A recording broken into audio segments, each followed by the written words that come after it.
Welcome everybody and thank you for joining us. I'm honored to be here today to speak about a topic that I am extremely passionate about, the critical importance of universal electrification to powering more and inclusive economic development.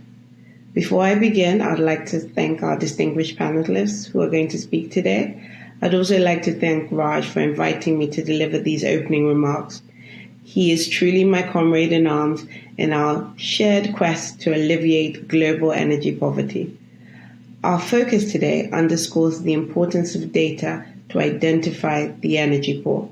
This is a critical step because it is only possible to address a problem when you know where the challenges are and what solutions can be used to address them. The findings of the Oxford Human Development and Poverty Initiative, which will be discussed in detail today, help to create a roadmap to identify the extent of the challenge for nearly 1 billion people the report identified as energy poor. My organization, Sustainable Energy for All, advocates for access to energy as the thread that connects all other indicators of well-being. These indicators, known as Sustainable Development Goals, link all aspects of what comprises as a dignified life. This includes health, education, and overall living standards. These are the same metrics that are used in the report to show the interlinkages between energy poor and other aspects of poverty. The report finds that electricity has the highest interlinkages globally, both for rural and urban areas, and that 99.4% of nearly 1 billion people who experience energy poverty also experience one or more other deprivations. So why is universal access critically important to lifting people out of poverty and ensuring economic growth? Well, first, we know that 10% of the world's population lacks access to electricity, resulting in the lack of adequate healthcare, education, and income. And most of these people happen to live in sub-Saharan Africa and South Asia. In the area of healthcare, the connections between energy access and health is now well documented due to COVID-19 and the need to distribute vaccines at cold temperatures.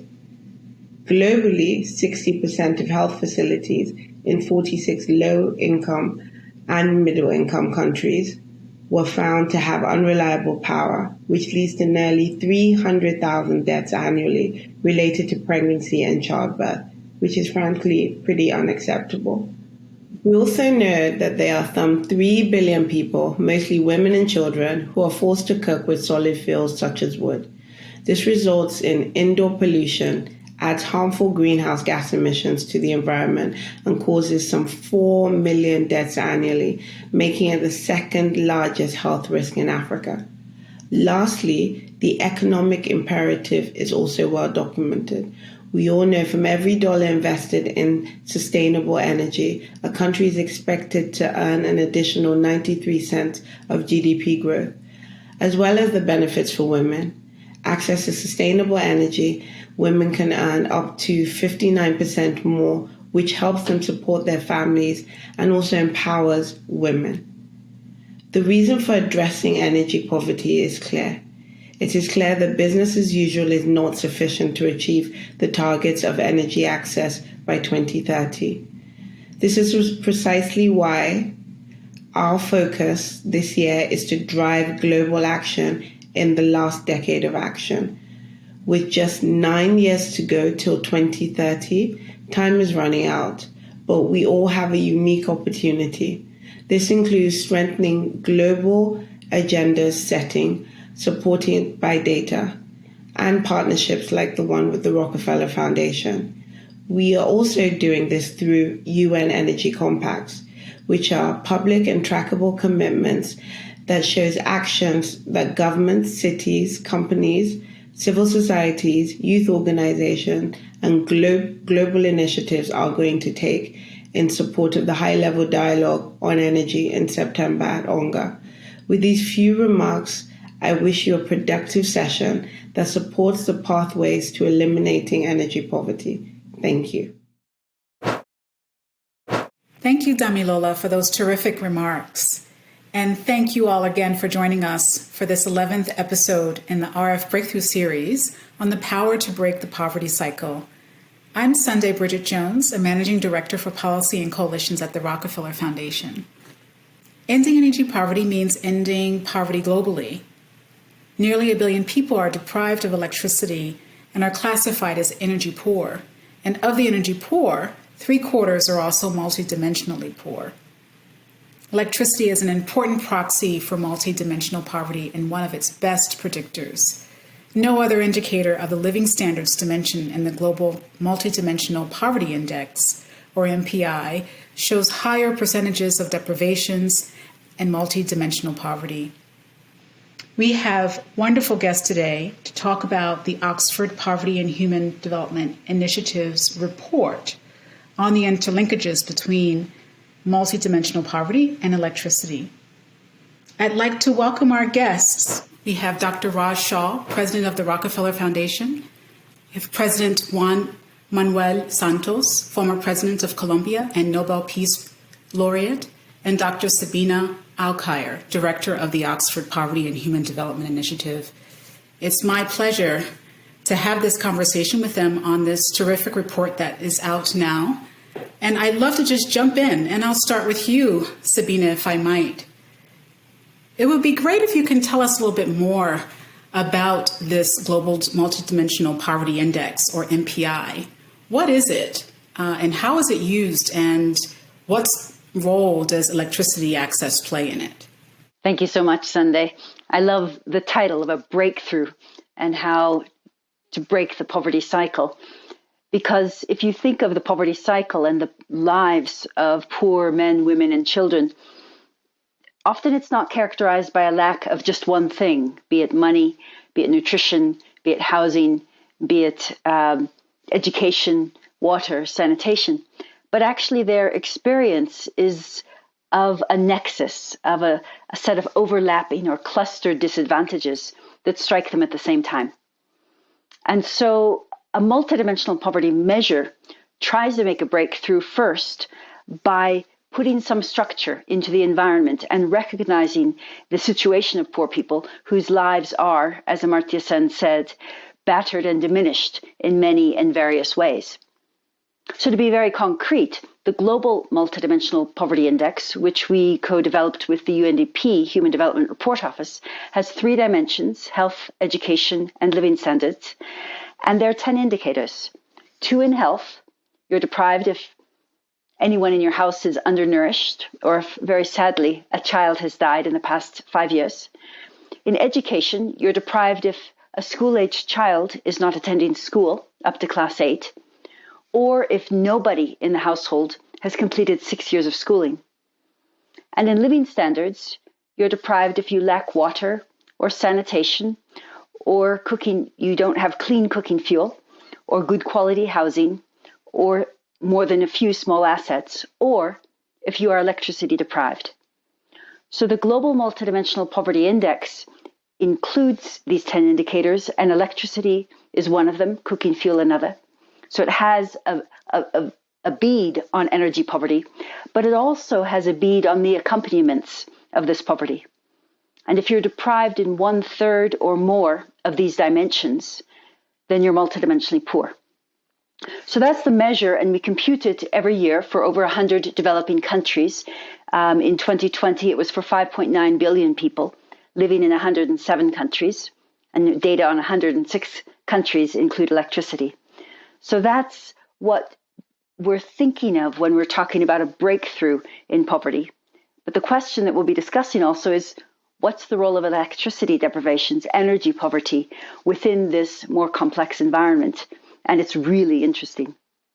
That's fantastic, Sabina. Thank you for that grounding around the multidimensional nature of the poverty index. I'll come back to you in just a second because there's so much there that I'd love to unpack. President Santos, I want to come to you now. You've been fighting poverty and inequality throughout your career of service. How do you think the findings of this report can be useful for other leaders or policymakers or global development community in the fight to end poverty? Well, thank you for having me, and it's a great honor and a great pleasure to be with Raj and with Sabina. In the year 2010, when I became president, I got acquainted with the Multidimensional Poverty Index. And when they explained me what it was, I immediately took the decision to apply the index in Colombia. And I became a great, I would say, fanatic of the index, because it gave me and the government much more instruments and information to where should I prioritize and focus the resources, the limited resources, in order to have a more profound effect in fighting poverty. And we developed, as every country should, our own index with our own conditions, our own necessities, and the results were incredible. Colombia was the country that probably lowered poverty and extreme poverty the most in Latin America in between the year 2010 and until the pandemic hit us. So this report, I think it's extremely useful and important, because it gives you an additional information about the linkage between electricity and the other variables that you have to address if you want to fight multidimensional poverty. So I think this report, when I read it, I said, my God, I wished I had this information back in the year 2010. At that time, probably for me the most important indicator was housing. How people who have a house, in a way, have sort of a very important step in getting out of poverty.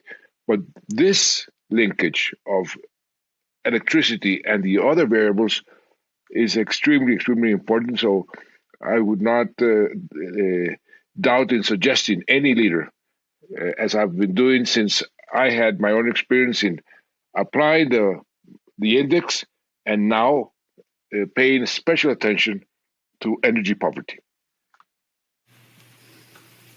Indeed, President Santos, I couldn't agree more. It was just fascinating going through the report and seeing all the different measures that I think Sabina had mentioned to us. And it's certainly one of the important pieces of the work that we're doing at the Rockefeller Foundation. And I wanted to come to you, Raj, on this point, given the Foundation's work on power and climate, and particularly, and how it's so firmly rooted in the idea that ending energy poverty starts with ending energy poverty. How powerful is access to electricity as an indicator of poverty, and particularly intense poverty? Well, it's very powerful, Sunday, and thank you for asking, and no pun intended. I did want to thank President Santos for joining this discussion, and Mr. President, for your leadership. And Sabina, thank you for this outstanding and important report. I think one of the things at the Rockefeller Foundation is we do try to be very data-driven in how we go about enabling our partners to address poverty and vulnerability and suffering around the world. And the data and the insights from this Oxford analysis are really extremely important. And they're important in part because in a modern economy, a person without access to electricity effectively lacks the capacity to significantly improve their labor productivity and move themselves and other members of their community out of poverty. I think that's why the report emphasizes the need to think about poverty in a multidimensional context. And I was struck by the fact that electricity access seems to cut across quite a large number of those elements of deprivation that, as Sabina points out, effectively trap people in a poverty trap and make it very difficult for them to improve their basic living conditions. For example, 86% of those deprived in electricity also live in precarious housing. 83% without electricity also lack access to improved sanitation. More than half of the energy poor don't have the ability to have access to clean drinking water in a viable and convenient manner.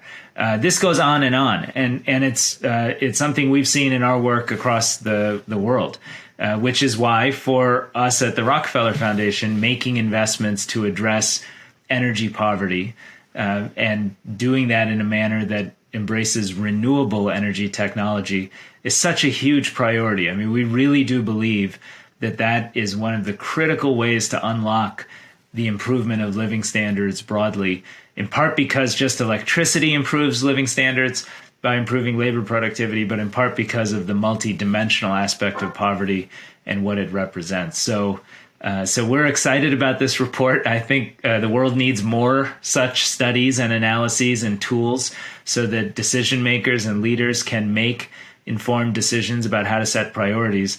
And addressing energy poverty ought to be a very, very high priority for those trying to build a more equitable future for their people. And Raj, you've laid out some really extraordinary numbers, I think, in your remarks. And I'd love to go to Sabina to help us to peel back a little bit, what those numbers actually mean in terms of differences in poverty profiles. So what is the difference, or what are some of the differences that you've seen in the research between those who are poor but have electricity and the poor who are electricity deprived? No, thank you so much. And this is work joint with Usha Kanagaratnam and Frank Volmer from Oxford Poverty and Human Development Initiative. So I'm grateful to them and to my other colleagues for this work. But we took the Global Multidimensional Poverty Index, which, as I mentioned, covers 107 countries with demographic and health surveys for 47, multiple indicator cluster surveys for 47, PAPFAM for 3, and national surveys for 10. And most of the data are relatively recent, but some are a bit older. But across all of those data sets, we found that of the 5.9 billion people, 922 million couldn't turn on a light when it got dark. They lacked access to electricity. And that was actually, itself quite a surprise, just as a single indicator, how big it is across the world in this day when we feel deprived if we don't have 4G or better. But then when we identified who is multidimensionally poor, because they're deprived, remember, in 1/3 of the indicators that I mentioned, it's 1.3 billion people. And of those 922 million who were electricity deprived, 3/4 of them, 687 million, are multidimensionally poor. So that means that of the 1.3 billion that we are focusing on, half of them, 53%, lack electricity. So that's already a very large and sizable chunk of people living in very acute poverty. But then when we looked closer and we looked across all 10 indicators, we found something that was very unique. So I mentioned 10 different indicators. And so I could be deprived in 1, and you could be deprived in 2, and another person in 3. So we just count how many indicators we're deprived in. And when you come to some indicators, maybe 30% of people are just deprived in 1. But when it came to electricity, it was completely different. 99% of the people who lacked electricity were deprived in at least 1 other indicator. And that was higher than any of the other indicators of the MPI: undernutrition, the pain of child mortality, something like lack of good housing, as President Santos said. So electricity was different because people who are electricity deprived have another deprivation going on. As Raj said, a lack of housing, a lack of clean cooking fuel, and other things. And so that was the first distinctive thing. And that wasn't just at a global level, but it was across all rural areas. It was across all urban areas. It was in each of the world regions, it was among the highest in terms of overlapping. And when we looked across time and trends in the first period and in the second period, electricity still had this characteristic of being the most interlinked deprivation of all. And so it makes it very, very important to look at if we are taking a multidimensional poverty perspective. Indeed, it does. And it just brings me much joy that we're at the Rockefeller Foundation working so deeply and so arduously on this particular issue of energy access. And I was wondering if I can come back to you, President Santos, in terms of the kinds of changes that we see in people when they do have reliable electricity. What have you witnessed in your own life and your work? Well, I have had some beautiful experiences in seeing how really the life of the people changed dramatically. And I remember, I'll tell you a couple of anecdotes. I remember one time that I went and took the electricity, some electric plants to a small town near the Amazon River. And I went back and they received me as if Jesus Christ had arrived. They said, what you brought us changed our lives completely.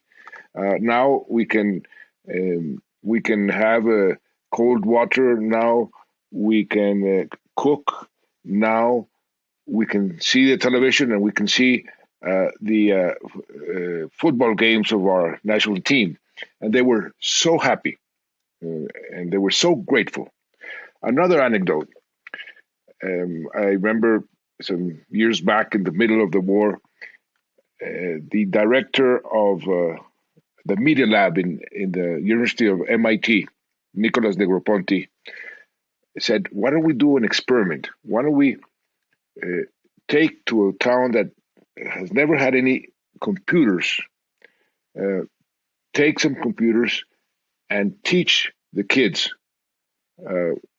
about computers and how to connect with the internet and see how life changes. So we went, and there were about 250 kids. We gave them computers.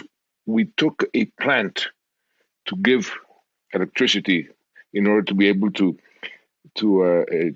charge the computers. And we took an antenna for them to be able to connect with the internet. When I went back with Mr. Negroponte some months later, the kids had taken over the town. The parents were behind them, asking them to teach the parents how to use these computers. And it was really a very dramatic change, and we were very much impressed. But then what they told us is, if you have to take away the computers, which is something that we would not like, but please don't take away the electric plant. This is, for us, what has really changed our lives. And I was very, very struck by that experience. And it's common sense. Somebody who doesn't have electricity, imagine the people who have electricity just take it for granted. Imagine what would you do without it. So it's really something that changes the lives of many people. And this report, what it shows is the effect it has in the standard of living of the people, especially the poor people who want to go out of poverty. Well, that's a pretty heartwarming story, President Santos, and it reminded me of actually being with the late Kofi Annan when he was Secretary General of the United Nations, when that laptop was unveiled with Mr. Negroponte in Tunisia. So thank you so much for sharing that. Raj, I think you often say to us at the Foundation, just in terms of our charge looking ahead, how we are really working to shape a more inclusive and sustainable economic recovery from COVID-19 pandemic. And I'm wondering how you think this information that has been shared in this terrific report can really help to shape the work of the Foundation and our partners to help to realize, I think, that aim. What do you think? Well, I really love that last story because it illustrates the human impact and the transformational impact of this work. And it is the destination we all seek for so many people as we pour through and try to make decisions based on the Oxford Multidimensional Poverty Index. I guess if you look at what is happening with the state of both poverty and near poverty around the world coming out of COVID, I would argue the situation is quite dire. In fact, the World Bank has estimated that as many as 548 million people will be pushed back under an expanded definition of poor or near poor, the $5.50 per day poverty line. And we see in wealthy nations around the world, they've been able to invest, 20 to 30% of GDP in efforts to fight back COVID-19, but also to invest in a recovery and an economic recovery. And the result of that is a much stronger economic bounce back in the United States and in Europe than people expected even a few months ago. The consequence, though, in developing countries is pretty much the opposite. COVID is still ravaging some places, India perhaps most notably, but also many important parts of Latin America and now Africa. The consequence of that is continued economic hardship in addition to loss of lives.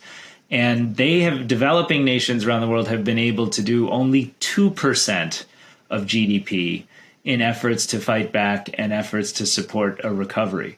So we should those of us that have worked a lot on poverty should be very, very concerned about this next decade and a really lasting divergence that unwinds many decades of progress against the kinds of outcomes that President Santos just described in very human terms in that village. And so, at the end of the day, this is what we have to deal with right now. We have to find the very best, the most effective, the most efficient ways to invest in a recovery that truly lifts up everybody, and in particular focuses on the poor and the near poor that are most vulnerable. And right now, one way to do that clearly is investing in infrastructure access, and energy infrastructure in particular. Here in the United States, we say that infrastructure investment and green infrastructure is about jobs because it creates jobs in an economy that, until quite recently really needed that job creation. Around the world, it's both about jobs and it's about equity.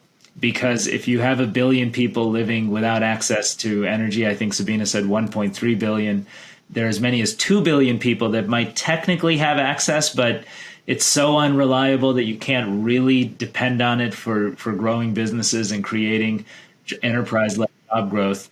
We have to do better. And this is the moment to make that investment. So I'm hopeful that, the leaders of the IMF, World Bank, domestic finance ministers throughout the world will see this multidimensional poverty index, see the opportunity and say, okay, this is the moment we have to recover with equity. And we believe the best way to do that is large-scale, immediate investments in building out energy infrastructure that makes a difference in the way President Santos described. Mm-hmm.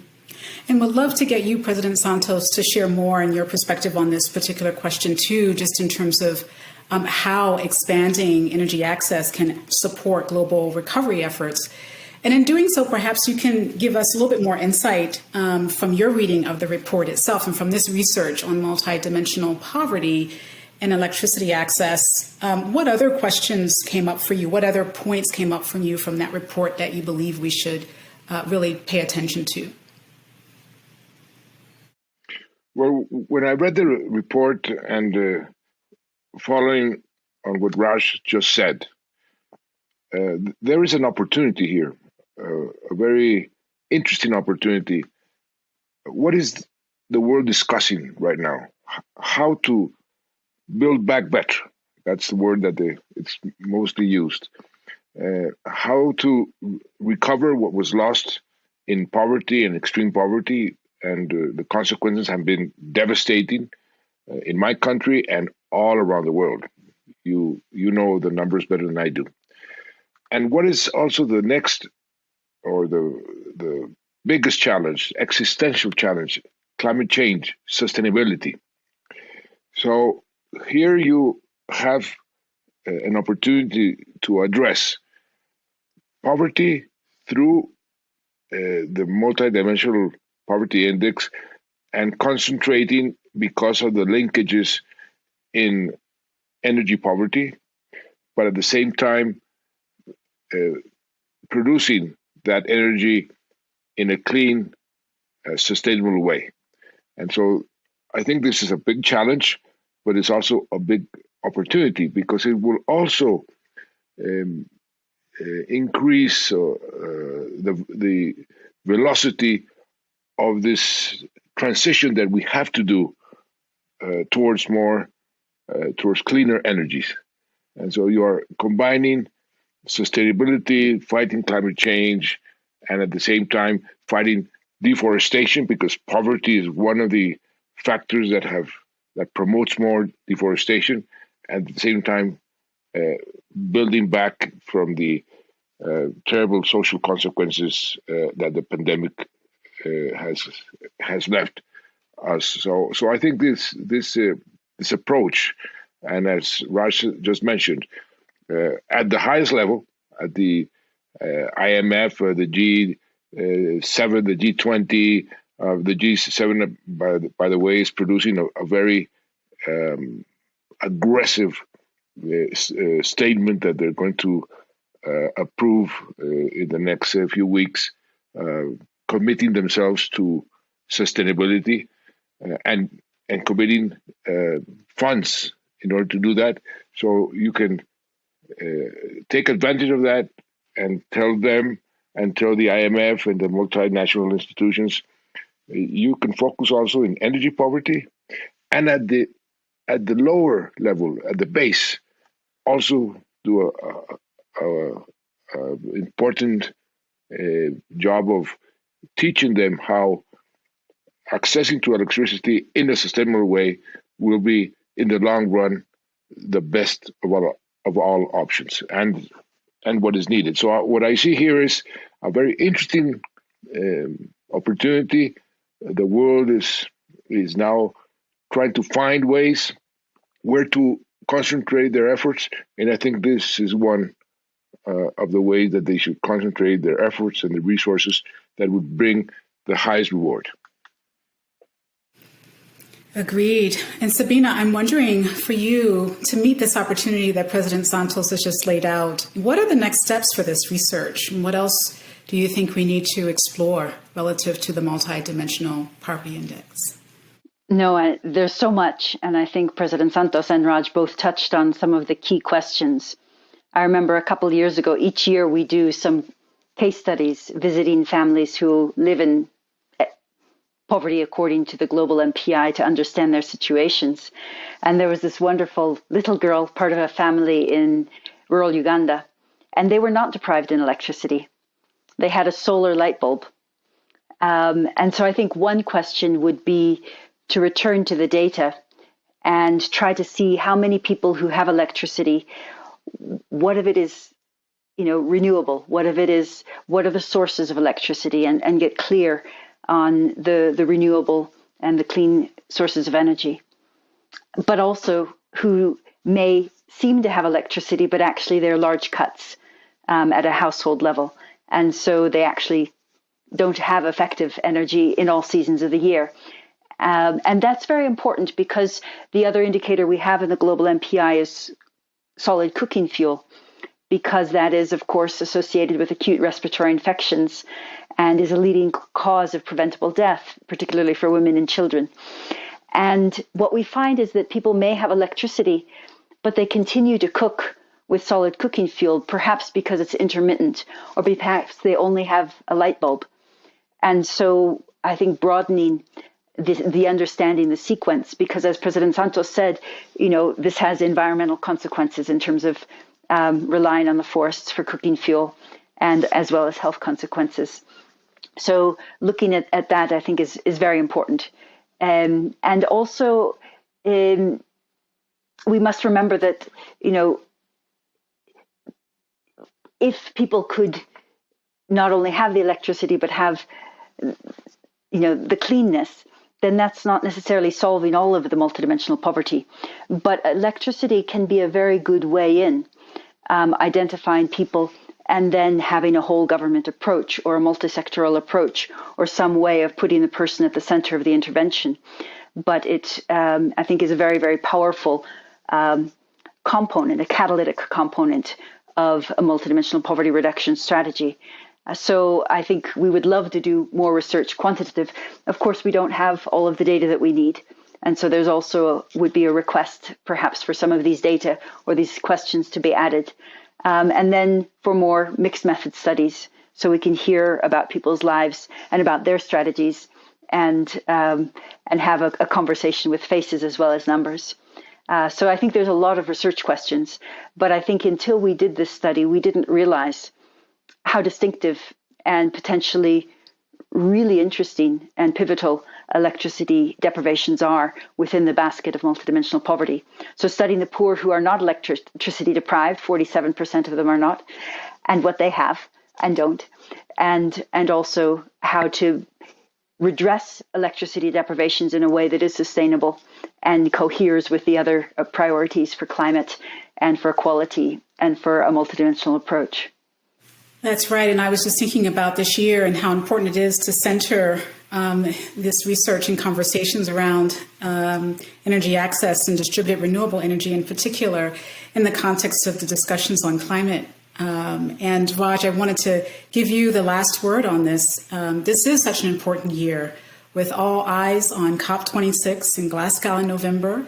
And I'm just wondering if you could share your thoughts on how can these conversations on the nexus between energy access, climate, the dialogues around that can inform these important action moving forward on electricity access and poverty alleviation.